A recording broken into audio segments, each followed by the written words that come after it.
তরুণ শিক্ষিত জনগোষ্ঠীর কর্মসংস্থান নিশ্চিতের লক্ষ্যে আজ উত্তরের প্রাণকেন্দ্র বগুড়ায় অনুষ্ঠিত হচ্ছে ব্যতিক্রমধর্মী একটি জব ফেয়ার, যেখানে বাংলাদেশের স্বনামধন্য বিভিন্ন প্রতিষ্ঠান নিয়ে এসেছেন তাদের চাকুরির খোলা দরজা, যেখানে শিক্ষিত তরুণীরা তারা কিন্তু নিজেদের কারিকুলাম ভিটা তারা দিচ্ছেন, সিভি জমা দিচ্ছেন, সেখানে তারা নিজেদের দক্ষতা প্রমাণের মধ্য দিয়ে চাকরি নিশ্চিত করছেন।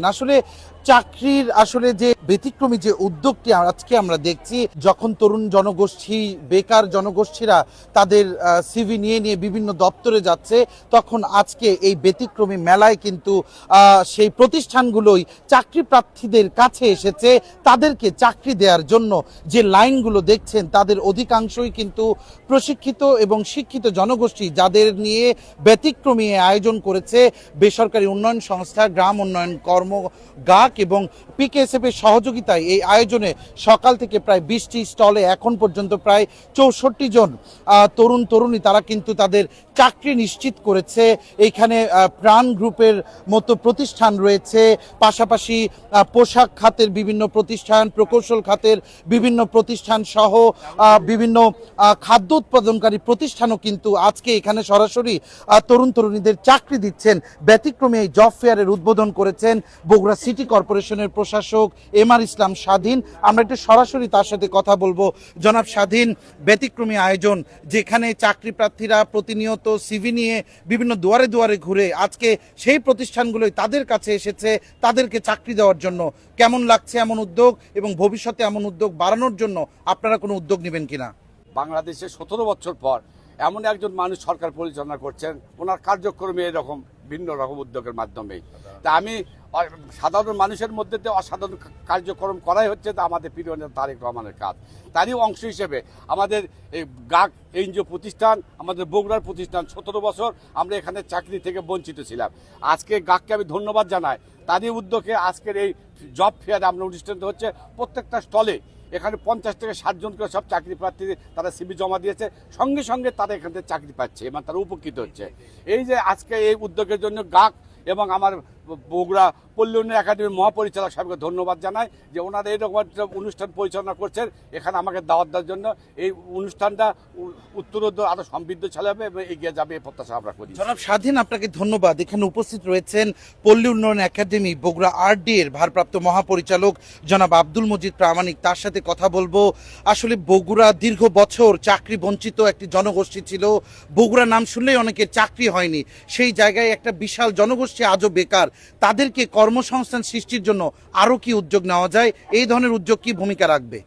ধন্যবাদ আপনাকে। আপনারা জানেন যে মাননীয় প্রধানমন্ত্রী একটি বাজেট দিয়েছেন তার নেতৃত্বে।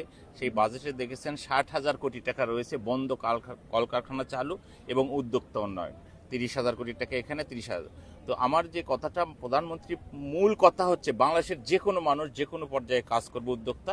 এখানে মূল কথা এমপ্লয়মেন্ট, অর্থাৎ কর্মসংস্থান সৃষ্টি করবে। তো আজকে গাক যে অনুষ্ঠানটা আয়োজন করেছে মাননীয় প্রধানমন্ত্রীর সেই কথার বাজেটের ধারাবাহিকতায় আজকে এখানে বগুড়ার মানুষের কিছু কর্মসংস্থান হবে এবং আমরা ভবিষ্যতে বগুড়া এই অঞ্চলে বিশেষ করে কৃষির সাথে জীবিকা বেশি উত্তর অঞ্চলে এই এলাকায় কৃষি উদ্যোক্তা তৈরি করতে চাই। কৃষি যে আমাদের কলকারখানা সেগুলো চালু করতে চাই, করে আমাদের এই উত্তর অঞ্চলের মানুষের আরও বেশি পরিসরে আমরা কিভাবে জব দিতে পারবো, কর্মসংস্থান করতে পারবো।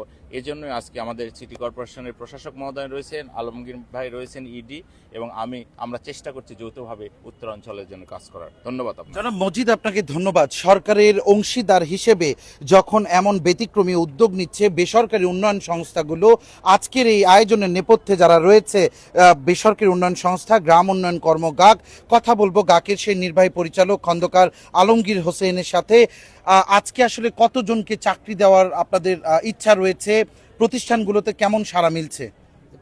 ধন্যবাদ আপনাকে। যে আমরা জানেন যে আমরা গাক দীর্ঘদিন থেকেই এই ধরনের ব্যতিক্রমধর্মী কাজ করে থাকে। তা আজকে যেহেতু আমাদের মাননীয় প্রধানমন্ত্রী জনাব তারেক রহমান এই ধরনের উদ্যোগকে অনেকভাবেই ত্বরান্বিত করার জন্য, সহযোগিতা করার জন্য আমাদেরকেও নানানভাবেই উদ্বুদ্ধ করছে এবং তারই ধারাবাহিকতায় আমরা কিন্তু এই জব ফেয়ার আমরা অনুষ্ঠানের আয়োজন করেছি। এবং এটা জানেন যে আজকে প্রায় 700-800 মতো আমরা সিভি পেয়েছি। আশা করছি যে আমরা প্রায় যদি আমাদের ক্রাইটেরিয়া বা যারা জব দাতা তার ক্রাইটেরিয়া যদি মেটে বা মিট আপ করে, তাহলে আমরা সবাইকেই দিতে পারবো। এছাড়াও তারা যেগুলো দিতে পারবে না, আমরা মনে করি যে গাকও অবশিষ্ট লোকজনকে আমরা প্রোভাইড করতে পারবো বলে আমরা আশা করি।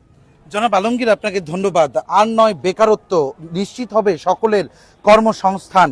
মাননীয় প্রধানমন্ত্রীর জেলা এই বগুড়ার সকল অবহেলা দূর হোক, নিশ্চিত হোক সকলের সুন্দর কর্মসংস্থান। আজকের এই জব ফেয়ারে যারা সিভি জমা দিয়েছে, যারা চাকরির প্রত্যাশায় এখানে এসেছেন, প্রত্যেকেই যেন চাকরি পায় যোগ্যতা অনুযায়ী, প্রত্যেকের ঘরেই ফুটে উঠুক শান্তি এবং সমৃদ্ধির আলো। বেসরকারি উন্নয়ন সংস্থাগুলোর এমন উদ্যোগ সামনের দিনে আরও বাড়ুক এবং একই সাথে সরকারিভাবে উদ্যোগ নেওয়া হোক বেকার জনগোষ্ঠীকে আত্মকর্মসংস্থান নিশ্চিত করার পাশাপাশি তাদের কর্মসংস্থান নিশ্চিতের জন্য যে যে পদক্ষেপ নেওয়া দরকার তা নেওয়া হোক দ্রুতই। বগুড়ার গাকের যে প্রতিষ্ঠান যেখানে এই ব্যতিক্রমী জব ফেয়ার হচ্ছে, সেখান থেকে নাজমুল হাসানের ক্যামেরায় সঞ্জু রায়।